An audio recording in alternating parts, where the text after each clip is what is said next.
তোমরা সবাই আগের ভিডিওটাতে কমেন্ট করেছো যে দাদা আর নতুন ভিডিও আসছে না কেন, দিদি নতুন ভিডিও আসছে না কেন, তোমরা ভিডিও দিচ্ছ না কেন, তোমরা কীরকম আছো, ছেলে হয়েছে না মেয়ে হয়েছে, সব তোমাদের অনেক রকম কোশ্চেন ছিল। আসলে আমরা এর মাঝখানে ভিডিও পোস্ট করতে পারিনি, কারণ হচ্ছে অঞ্জলির শরীরটা ভীষণই পরিমাণে খারাপ ছিল। তো সেই কারণে আর ভিডিও নতুন করে শ্যুট করা বা এডিট করা যেগুলো আছে সেগুলো পোস্ট করার মানে মানসিকতাই ছিল না আমার। তো যাই হোক, এখন থেকে আমি তোমাদেরকে মোটামুটি কন্টিনিউ ভিডিও দিতে থাকবো, একের পর এক ঘটনা সব তোমাদের জানাবো কী কী হয়েছে আমাদের সাথে।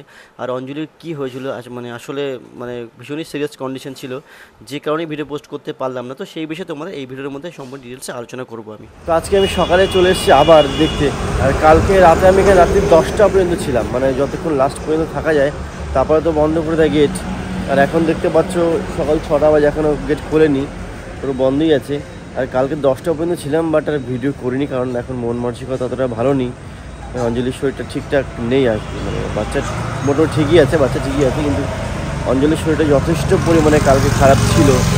তার জন্য আজকে কী অবস্থা আছে সেটা জানার জন্য আমি সকাল সকাল চলে আসলাম। বাড়িতে সবাই টেনশন করছে, এখন দেখি গেট খুললে তারপরে ভেতরে যাবো। আমি ততক্ষণ এখানে ওয়েটই পুরো বাইরে। তো অঞ্জলি দেখে আসলাম, এখন দেখলাম পুরোপুরি সুস্থ, একদমই টেনশন করার সত্যি কোনো কারণ নেই। কারণ কালকে রাত্রে যেরকম দেখেছিলাম, আর মানে তখন তো ভয় লাগছিলো অবশ্যই, আজকে দেখলাম এখন পুরোপুরি ওকে, একদম সুস্থ। বাড়িতে ফোন করে সবাইকে জানিয়ে দিলাম, তো ঠিক আছে। এখন এখানে চা খাচ্ছি একটু ওয়েট করে, এখন তো মনটা একটু ভালো লাগছে আসলে। শুধু আমি কিছু দেখতে, আর একটু পরে বাইরের লোক সবাই আসবে, তারা দেখতে আসবে। আর আমি অনেক সময় ভালো করে কথা বলতে পারিনি, দূর থেকে একটু কথা বলেছি, তো বললো এখন ভালো আছি। এখন দেখলাম ব্রাশ করছি, তো একটু পরে যাওয়ার ভেতরে, তখন কি আরও বাকি মানে কথা জিজ্ঞাসা করবো কীরকম আছে বা কীরকম এক্সপিরিয়েন্স ছিল সেটা তোমার সাথে শেয়ার করবো।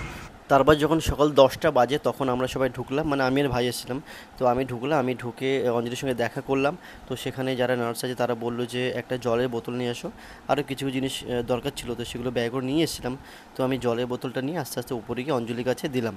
এখন 10টা বেজে গেছে, সকালবেলায় আমি গেছিলাম বাড়িতে, তো খাওয়া দাওয়া করে এসেছি, রোহিতকে নিয়ে এসেছি, আর মা আর শাশুড়িমা দুজনে চলে এসেছে অলরেডি, উপরে আছে অঞ্জলির কাছে। আর এখন আমি এই জলটা নিয়ে যাচ্ছি, আর বিস্কুট আছে ব্যাগে ওর জন্য, আর সকালে তো ফোন দিয়ে এসেছি। এখন অবস্থা যথেষ্ট ভালো আছে, কালকে তো প্রচুর টেনশন করছিলাম। আর এর মাঝে মাঝে কী বলতে ক্লিপ নেওয়া হয় না, মানে এত টেনশন এর মধ্যে না বিষয়টা ভিডিও করা হয় না, যার জন্য ক্লিপ অনেক কম হয়ে যাচ্ছে। তো এখন যাই হোক, যা যা হয় তোমাদের মাঝে মাঝে আমি আপডেট দিতে থাকবো। আর অঞ্জলির শরীর ভালো হলেই ও কথা বলবে, ও তোমার সাথে শেয়ার করবে ওর কীরকম এক্সপিরিয়েন্স হচ্ছে। তো আপাতত জলটা নিয়ে উপরেই, পরে আবার কথা হচ্ছে। জলটা নিয়ে সোজা চলে আসলাম অঞ্জলির কাছে। আর তখন 10টা যেহেতু বাজে, সে সময় বাড়ির লোক দেখা করতে পারে, মানে সেই সময়টা বাড়ির লোককে দেখা করতে অ্যালাউ করা হয়।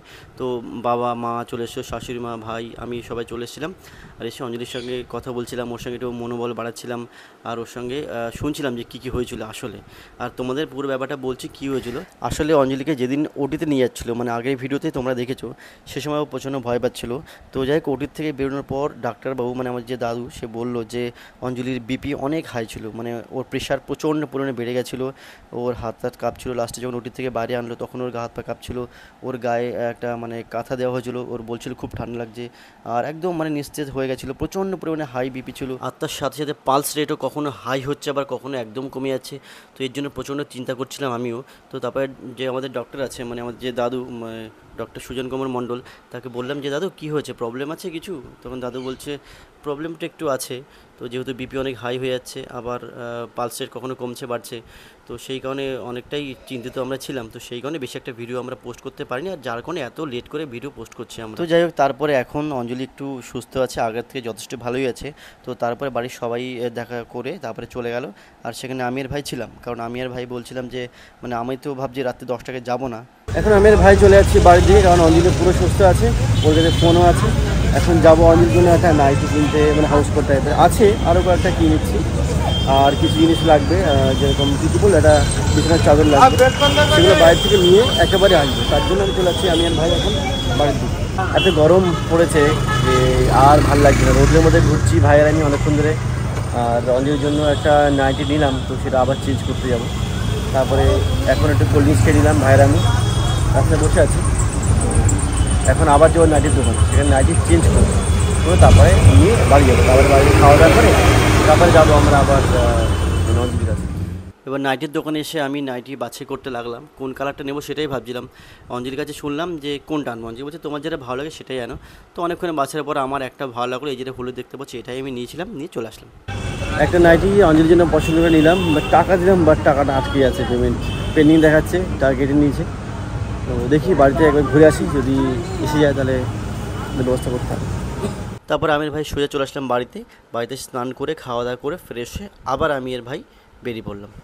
এখন বিকেল হয়ে গেছে, 4টে বাজে, 5 মিনিট বাকি। আমি আর ভাই আবার যাচ্ছি অঞ্জলির কাছে দেখা করতে, অঞ্জলির সাথে, কারণ 4টে থেকে দেখা করতে দেয়, 4টে থেকে 6টা পর্যন্ত। নতুন ড্রেস, মানে নতুন বলতে কি সকালে যেটা পরেছিলাম সেটা চেঞ্জ করে নিয়েছি। আর আমার সঙ্গে আবার রোহিত ভাই আছে।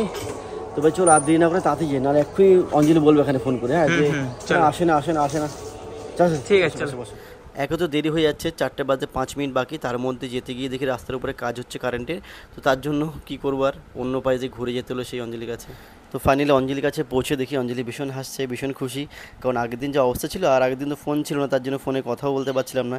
আজকে ফোনটাও দিয়ে এসেছিলাম, আর তার মধ্যে দেখলাম ও সুস্থও আছে, তার জন্য ভীষণই ভালো লাগছিলো, কথা বলছিলাম। আর ও ভীষণ হাসছিল, যেহেতু ওরও একটু মনটা ভালো লাগছিলো যে হ্যাঁ আমাদের যে বেবিকে দেখতে পাচ্ছে কোলে, ওকে কোলে নিয়ে বসে আছে। আর আগের দিন তো নিজেই সেন্স ছিল না, এরকম অবস্থা ছিল। তারপরে অঞ্জলির সঙ্গে কথাবার্তা বলে অনেক কিছু কথা বললাম, অনেক কিছু শুনলাম কী কী হয়েছিল। তো তারপরে যেহেতু ভাই ছিল আমার সঙ্গে, রোহিত ভাই, তো ভাইকে ভাবছিলাম কিছু খাইয়ে নিয়ে আসি, ওর খিদে পেয়ে গেছে। যেহেতু মনটা একটু ভালো হচ্ছে, তার জন্য ভাইকে বললাম ভাই তুমি কী খাবে। তো ভাই বললো আমি দই ফুচকা খাবো দাদা, কারণ দই ফুচকা খেতে খুব পছন্দ করে। তো তার জন্য ওকে নিয়ে আসলাম দই ফুচকা খাওয়ানোর জন্য, আর আমি নিলাম একটা পাপড়ি চাট। তো দুজনে 2টো প্লেট নিয়ে বসে পড়লাম। এখন যেহেতু মনটা একটু ভালো, তার জন্য দুজনে মিলে একটু খাচ্ছি স্বস্তি করে, কারণ এর আগে তো আগের দিন যা হয়েছে আমাদের সঙ্গে, খাওয়া ঘুম সব কিছু উঠে গেছিলো। তো আবার যেহেতু কালকে সকালে যেতে হবে, গিয়ে দেখবো অঞ্জলি কীরকম আছে, বেবি কীরকম আছে, সে সমস্ত বিষয়গুলো তোমার সঙ্গে পরের ভিডিওতে আলোচনা করব। তো আজকে এই ভিডিওটা আমরা এখানেই শেষ করছি, তো তোমার সঙ্গে দেখাবে পরের ভিডিওতে। তো আজকের জন্য এখানেই টাটা, আর ততক্ষণে তোমরা ভিডিওটা শেয়ার করে দিও সবার সাথে।